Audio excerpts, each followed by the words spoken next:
Chegue junto, pois o Por Dentro do Campus já está no ar. Opa, atenção cinegrafista, eu estou aqui. Vamos repetir, porém mais para esse lado. Chegue junto, pois o Por Dentro do Campus já está no ar. Não é para tanto. Vamos fazer o seguinte, fica aqui centralizado que é melhor pra gente e vamos começar como de costume, pode ser? Vamos lá. 1, 2, 3. Chegue junto, pois o Por Dentro do Campus já está no ar.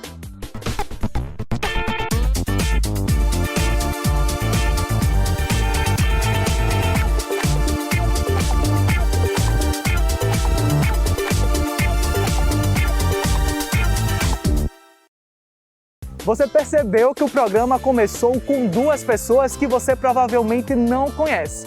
Mas fica tranquilo que já a gente te apresenta essas pessoas.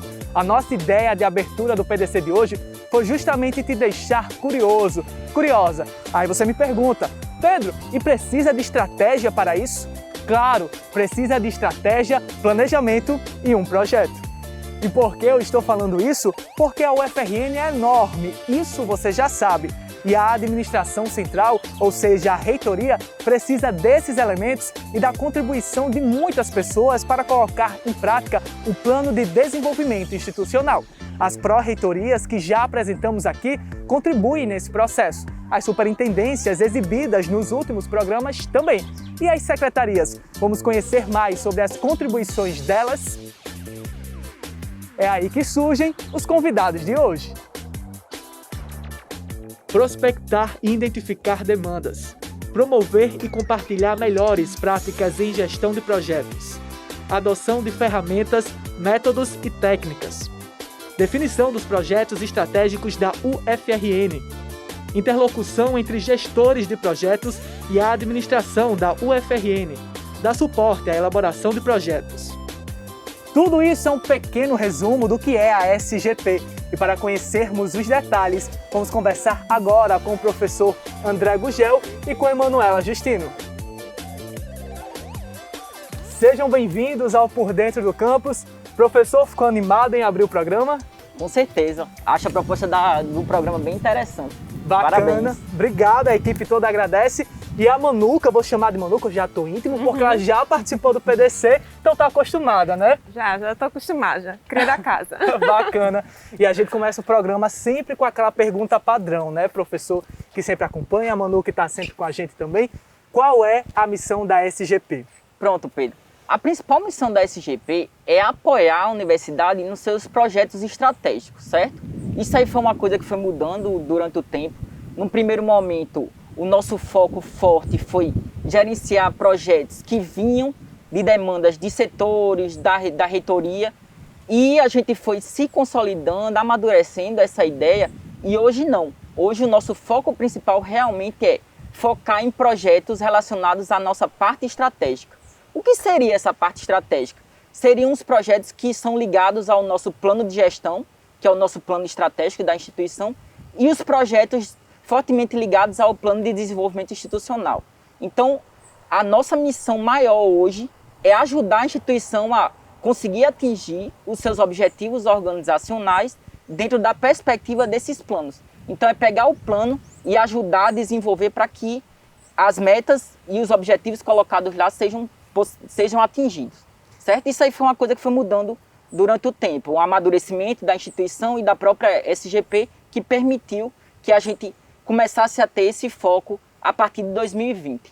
E eu imagino que para colocar tudo isso em prática é necessário também ter muita gente, né? Manu, conta pra gente como é formada a equipe. Pronto, a nossa equipe hoje conta com 5 servidores, né? Contando com o André, que é o secretário, professor, e os demais todos somos técnicos. E temos uma equipe de 9 bolsistas, né? Bastante dedicados, muito especializados na área deles e de diversas áreas. E aí dentro desse corpo técnico de servidores nós temos Luan Nascimento, que é administrador, temos Ciciane Andrade, que é engenheira de produção, e temos Adson Araceli, que também é administrador e está com a gente desde 2018. Perfeito, excelente. Inclusive, tem servidor, a gente vai colocar os prints aqui na tela que interagem bastante com a gente, né? Sim. Que ele está sempre próximo conosco e eu imagino que o trabalho remoto mudou, né? A forma de vocês trabalharem impactou e eu queria que vocês detalhassem um pouquinho para a gente sobre essa atividade nesse período. Pronto. No nosso contexto, como a nossa principal ferramenta, a nossa principal forma de atuação é na lógica de reuniões, né? Reuniões que a gente fazia no contexto presencial, o que a gente teve que se adaptar fortemente foi na utilização de ferramentas de videoconferência. Então, rapidamente a gente precisou aprender, porque nenhum de nós conhecíamos ferramentas como Meet, Zoom, Teams, adaptar isso ao nosso contexto. O Luan, inclusive, foi essencial nisso aí, porque ele criou uma cartilha, inclusive uma cartilha que depois foi fornecida para toda a universidade, ajudando a gente a como montar uma reunião e como estruturar uma reunião dentro de um contexto remoto, que é uma coisa que a gente acha que é trivial, mas que tem uma complexidade maior porque ninguém está habituado. As pessoas tendem, por exemplo, a desligar uma câmera, tendem a ficar mais dispersas e você precisa, como um interlocutor, como uma pessoa que está conduzindo uma reunião, ter estratégias para conseguir fazer com que as pessoas entendam o que está sendo proposto e consiga realmente atingir o objetivo da reunião, que é o principal foco, né? Quando a gente olha para um projeto, é desenvolver uma reunião e verificar o que as pessoas estão executando, não estão executando, as dificuldades e ajudá-las nesse processo para que a coisa consiga realmente fluir. E é excelente destacar isso porque é um impacto positivo na parte administrativa, mas também na parte dos estudantes, né? Porque eu sou aluno e, por exemplo, nossas aulas são através do Meet, então os professores também tiveram que se adaptar nesse aspecto, né? E muitos projetos foram desenvolvidos ou até mesmo aperfeiçoados nesse período, né, Manu? Você pode citar alguns projetos para quem está nos assistindo? A gente queria destacar 2 projetos que foram bastante importantes, né, nos anos anteriores. Primeiro, o projeto de processo eletrônico, né, que André depois pode falar um pouquinho mais, mas é um projeto que, em essência, por mais que na época que ele foi desenvolvido, a gente não tinha essa perspectiva de acontecer uma pandemia e de estarmos praticamente toda a universidade, né, o corpo técnico em casa, em teletrabalho, mas foi o que realmente viabilizou hoje a gente poder trabalhar 100%, né, com a carga total da universidade em teletrabalho, mas com os processos todos eletrônicos. Excelente. O professor pode detalhar esse projeto que ela comentou? Esse projeto que Manu falou foi um projeto em parceria com várias unidades. Dentre elas a gente pode citar as principais parceiras, né, que foi a Progesp, a Proad, a Prograde, dentre outras que nos ajudaram a construir isso, e a STI, claro, que sem ela não seria possível, porque foi quem desenvolveu a ferramenta e que permitiu fazer com que a instituição passasse a ter todos os seus processos administrativos de forma eletrônica. Isso aí foi crucial dentro do processo que a gente vem passando desde o ano passado, porque na hora que a gente foi obrigado a ir para casa, né, e foi uma coisa muito rápida, muito repentina, ninguém esperava, as pessoas conseguiram se adaptar rapidamente, porque todos os processos que elas já faziam no seu ambiente de trabalho, eles poderiam fazer de forma remota. Então, a adaptação da universidade, ela foi muito rápida. Para vocês terem ideia, mesmo com esse contexto do Covid, que a gente sabe que atrapalha, as pessoas não estão na sua situação normal, muitos tiveram que conciliar o trabalho com os filhos em casa, foi um contexto completamente atípico, a gente percebe que o tempo de processamento, o tempo que leva um processo desse, caiu pela metade, dado o contexto anterior, que era o contexto em papel. Então, assim, num contexto completamente adverso, a instituição ela conseguiu melhorar ainda mais os seus processos. E é importante frisar, não foi um processo feito só pela SGP. Foi um processo que foi feito por várias unidades que tiveram responsabilidade e um mérito igual a gente. É o que a gente sempre fala, a SGP ela tem um foco muito forte em ajudar nessa construção. Mas na maioria das vezes, quem executa e quem faz realmente a melhoria é o setor. Nós somos só o fio condutor que ajuda eles a sair daquele processo de execução do dia a dia, daquele cotidiano e passam a pensar nas melhorias do setor que eles estão alocados. Então, é aquele momento que a gente tira eles da caixa, vamos dizer assim, e vamos pensar como que é que pode melhorar dentro do contexto de vocês. E aí, para isso, é claro, a gente utiliza técnicas e ferramentas que permitam fazer isso. Só para complementar, essa é uma característica bem interessante nossa, que é poder participar e ter uma interlocução com várias outras unidades. Então, a gente, por mais que a gente seja uma unidade meio, a gente está junto com as unidades, pensando as melhorias, né, de gestão, administrativas, para essa unidade, advindo de alguma outra justificativa, mas que faz com que essa unidade e as equipes tenham conhecimento, né, comecem a se inserir um pouco nesse mundo da gestão de projetos, de pensar as questões, né, administrativas numa perspectiva de projeto e focando realmente na solução, em compreender aquele problema e trazer uma melhoria, mas sempre nesse contexto de projetos, né? Excelente essa integração, né, que vocês estão apresentando. E é uma coisa que a gente sempre quis desmistificar e de mostrar que a gestão de projetos ela pode ser aplicada em qualquer realidade. Sim. Por exemplo, em 2019 o professor Daniel nos convidou para gerenciar a SBPC, que seria em Natal em 2020. Por que isso? Por que a SGP seria o fio condutor e o setor responsável pela gestão desse evento?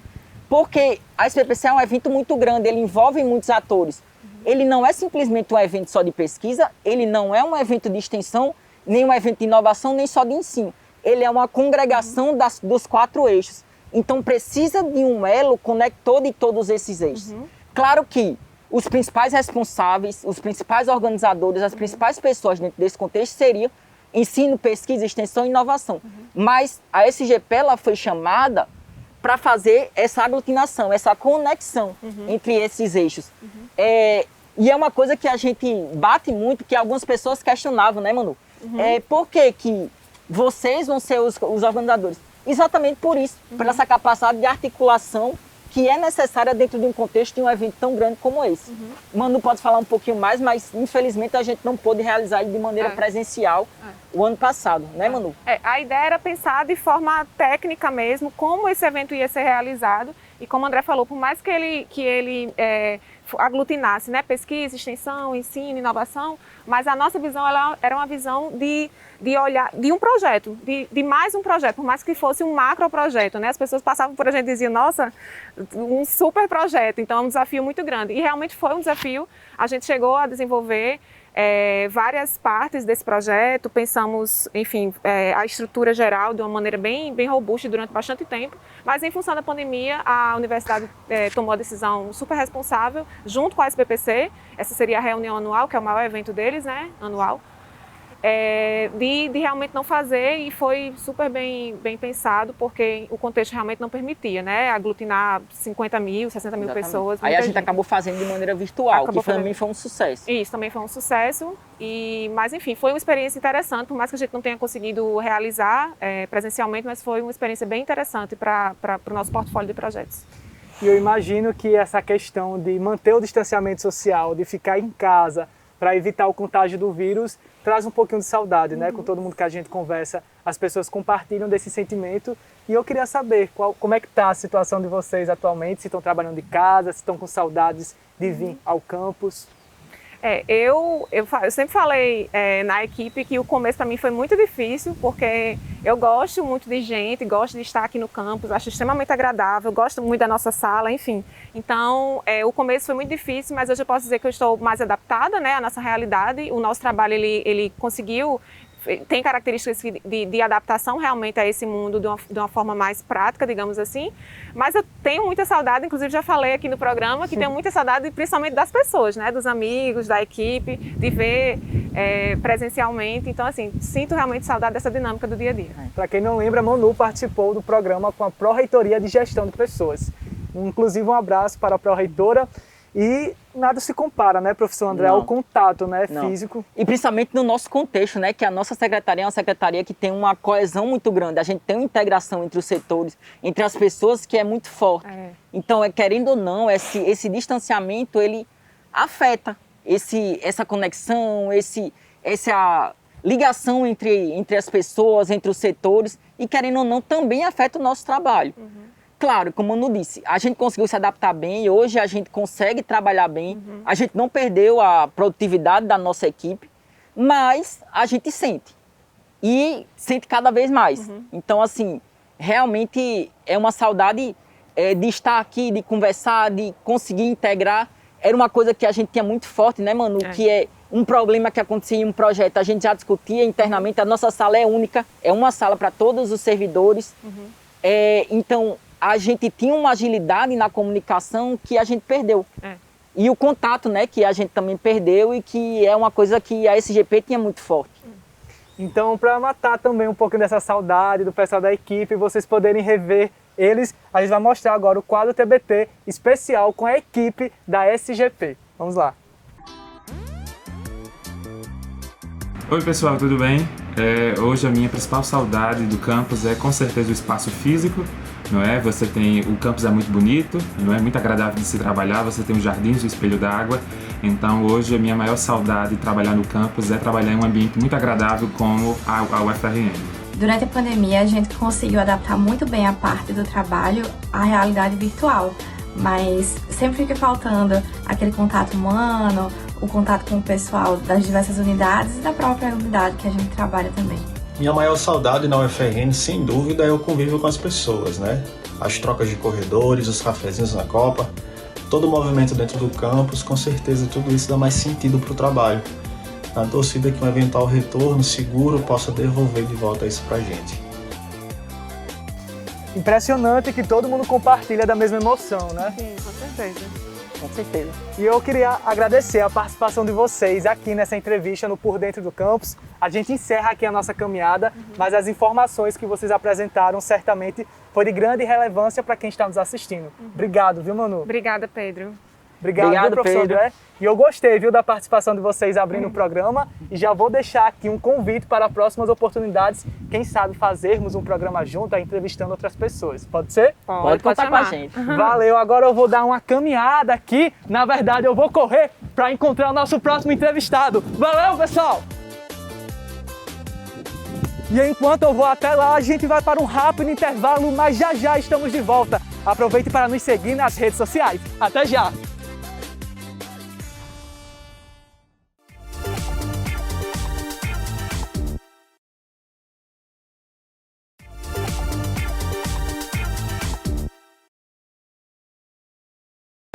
Estamos de volta e eu espero que você esteja entendendo o que estamos mostrando e falando aqui no PDC.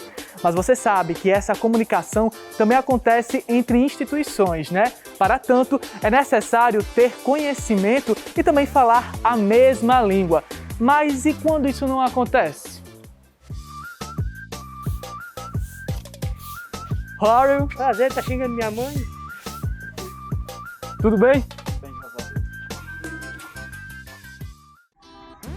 Viu a importância de emitir a mensagem com base no repertório do outro para que a comunicação seja clara e assertiva, como deve ser? E é atenta a isso que a UFRN tem a Secretaria de Relações Internacionais, comandada pelo professor Márcio, que é presidente da Associação Brasileira de Educação Internacional. Isso. É isso, professor? É isso mesmo. Perfeito, seja muito bem-vindo, viu, ao Por Obrigado, Dentro do Campus. O senhor está trabalhando presencialmente ou de forma remota? Não, todo o setor está trabalhando de forma remota agora. Entendi. É bom, né, poder voltar ao campus, fazer esse passeio junto com a gente. Muito bom para matar um pouco a saudade. É verdade, E viu? Aí, perto de um grande parceiro, que é o Instituto Ágora. pode mostrar aqui pra gente, né, o prédio que cedia aqui diversos cursos, né, de Isso. idiomas para pessoas que são da universidade, mas também E para a também comunidade para externa, estrangeiros, né? isso. E estrangeiros que vêm para a UFRN também, que recebem curso de português para estrangeiros. Ah, muito bacana, né? É importante a gente também ter esse olhar, essa atenção. Professor, então explica pra gente o que é a Secretaria de Relações Internacionais, por favor. Certo. A Secretaria de Relações Internacionais é a unidade encarregada dos contatos da UFRN com instituições estrangeiras, né? Todo tipo de instituições, Sim. outras universidades, mas também governos, organizações não governamentais, grupos de universidades. Então, nós garantimos a parte institucional dessas relações através da preparação de acordos que são assinados pelo reitor e do contato dos nossos pesquisadores com os pesquisadores estrangeiros, né? Nós tentamos sempre prospectar novos contatos e colocar os nossos pesquisadores em contato com essas pessoas. Então essa relação ela é feita através de pesquisas e do contato direto de documentos emitidos pelo reitor, ou tem algum outro meio, como por exemplo o prestígio da universidade em alguns conceitos na área da educação? Tem também. Às vezes nós procuramos outras instituições, de acordo com o interesse dos nossos professores, ou somos procurados por outras instituições que têm conhecimento das pesquisas e do trabalho de colegas que são realizados aqui, né? Então as duas coisas acontecem muito.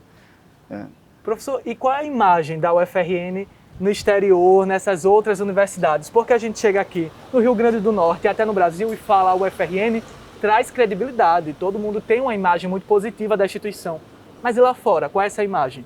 Olha, a UFRN se mantém entre as 1000 universidades mais importantes do mundo já há alguns anos, né, de acordo com o ranking de Xangai, que é um ranking internacional dos mais prestigiados. Bom. Mas ela poderia estar melhor, né? Para estar melhor, aí é que entra o trabalho da SRI, juntamente com as pró-reitorias fins, né? Principalmente a Prograde, a PPG e a Propesc, né? Que são as pró-reitorias que coordenam o trabalho que tem mais interesse para essas trocas internacionais, né? O trabalho do ensino, o trabalho da pesquisa, e aos poucos estamos desenvolvendo também com a ProEx o trabalho da extensão, né? E quais são as ações que a Secretaria tem desenvolvido para apresentar essa melhoria, né? Que a gente está entre aí as 1000, né, universidades, mas quais ações estão sendo desenvolvidas para aumentar aí nesse ranking? Olha, algumas ações são mais simples, outras mais complexas e demoradas. Por exemplo? As mais simples, a gente procura fomentar a participação dos nossos docentes em atividades acadêmicas no exterior, né? Congressos, missões, visitas a universidades, a laboratórios estrangeiros. Então a SRI tem anualmente, agora paralisado por causa da pandemia, mas tem anualmente um edital para apoiar os professores nessas atividades. E também procuramos, por outro lado, sensibilizar a comunidade interna para a internacionalização, porque não basta você chamar as pessoas para virem, elas têm de vir e encontrar um ambiente propício. Por isso a gente tem insistido muito para que os docentes ofereçam componentes curriculares em língua estrangeira, porque isso é uma forma de atrair os alunos estrangeiros. Nós precisamos dos alunos estrangeiros? A rigor não, porque a UFRN tem um público já garantido nacionalmente. Mas se a gente quer progredir nos rankings, por exemplo, e não que os rankings sejam fundamentais, mas eles conseguem nos dar mais visibilidade, e com mais visibilidade vem mais investimentos nas pesquisas, né? Então, a presença de alunos estrangeiros é sempre o elemento que nos mantém mais baixo no ranking. Se a gente tivesse mais alunos, teríamos mais posições galgadas nos rankings. Perfeito. A gente vai esperar só um pouquinho o trator aqui com o pessoal que está trabalhando. Bom trabalho, pessoal. A gente vê, né, que a universidade está em atividade, a manutenção está sendo feita no campus. Professor, eu queria saber também sobre a questão do ranking. Como é definido isso, né? Quais critérios são levados em consideração?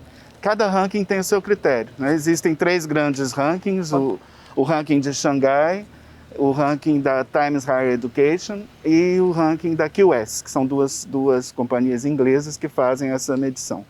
Normalmente os critérios favorecem mais as universidades do hemisfério norte, né? Principalmente as universidades anglófonas, que têm um sistema muito diferente do nosso. Nós, como universidade pública, nós ficamos sempre numa posição desfavorável com relação a esses critérios, que privilegiam muito relações quase comerciais das universidades, que é o que nós não praticamos.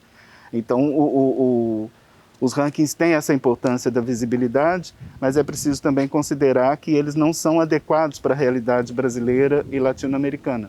Todo o nosso trabalho com extensão, por exemplo, fica muito mal avaliado nos rankings, e é um trabalho fundamental para a universidade brasileira, né? Entendi. Eu vou convidar o senhor para vir um pouco mais para cá, para a gente ficar bem posicionado em frente ao prédio, para quem está nos assistindo conhecer, né, o prédio do Instituto Ágora, não é isso? Que é uma das ações desenvolvidas pela Secretaria, mas tem outra também que o senhor citou até no começo da nossa conversa, mas eu queria que o senhor detalhasse um pouco mais, que é sobre a mobilidade. Como é que funciona esse programa? Nós temos uma série de acordos de cooperação com várias universidades, e esses acordos permitem que os nossos estudantes e os estudantes das universidades frequentem uns aos outros. Então, o aluno interessado numa mobilidade, ele precisa procurar uma universidade que tenha um acordo com a UFRN e, a partir daí, a SRI pode ajudá-lo na preparação de um processo de mobilidade e ele vai cursar alguns períodos, 1 ou 2 períodos, em outra universidade. O acordo é importante porque, quando ele volta, aquilo que ele cursou lá vai ser incluído no histórico escolar dele, né? E agora, durante a pandemia, tem acontecido uma mobilidade mais virtual, né? Os alunos não têm se deslocado muito. Alguns sim, por causa de exigências de programas dos quais eles participam, mas a maioria não. A maioria tem feito mobilidade virtual, o que acaba trazendo um novo problema para a universidade, né? Como é que a gente pode fazer essa mobilidade virtual? Ela pode ser simultânea à matrícula de disciplinas na UFRN? Então, essas questões todas trazidas pela pandemia vão nos ocupar nos próximos meses, talvez, até que tenhamos novas regras para a mobilidade virtual. São descobertas que todos nós, todas as áreas estão passando, né, professor? E o importante é a bagagem que esses alunos têm na formação deles, mas também dos colegas, né? Porque se um estudante vai para um intercâmbio, ele consegue compartilhar aquela experiência com seus demais colegas e, por efeito, a formação dos que estão próximos acaba sendo também impactada positivamente. Exatamente. Essa é a ideia, você acabou de descrever um conceito que a gente usa nessa área, que é o de internacionalização em casa. Bacana. Que é exatamente a sensibilização e a institucionalização das atividades de internacionalização.